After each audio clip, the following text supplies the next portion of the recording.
The urban heat island effect is an example of one kind of microclimate effect in which the temperature in a city is hotter than the temperature in the country. This graph here from Green Roofs Association is a graph of afternoon temperature across a transect, which means they've taken a slice from the rural countryside through the suburbs, through a commercial district, into an urban downtown, back out to an urban residential area, and back out to a rural area. So this is a graph of the average afternoon temperature. And what you can see is that over the city, the average daytime temperature is several degrees hotter than it is in the rural areas. And in the nighttime, it's even more pronounced. One of the things that cools the countryside that you don't have so much of in the city is called evapotranspiration. And that word is a combination of the word evaporation, and evaporation, you know, is where water turns into vapor. It evaporates.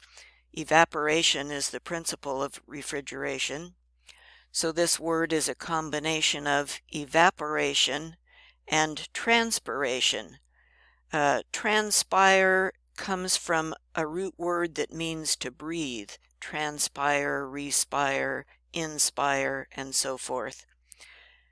So evapotranspiration is caused by trees pumping water from their roots up through their trunks, out through their leaves where the water evaporates.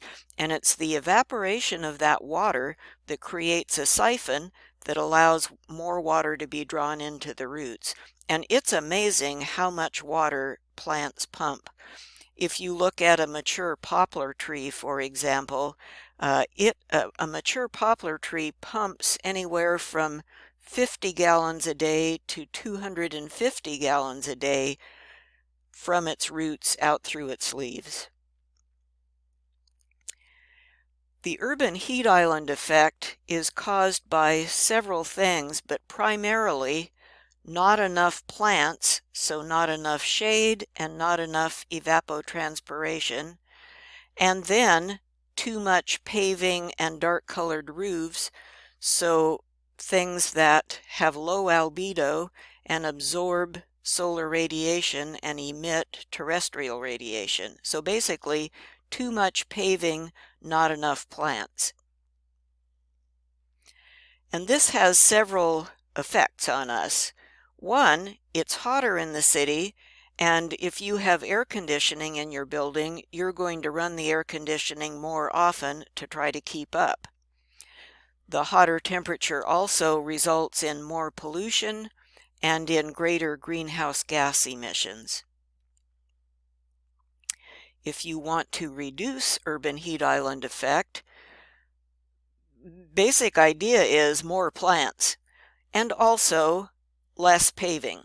So more plants to create shade and to provide evapotranspiration, less paving so it's not as hot, you don't have as much radiation, and then on the roofs of buildings, green roofs, which do two things.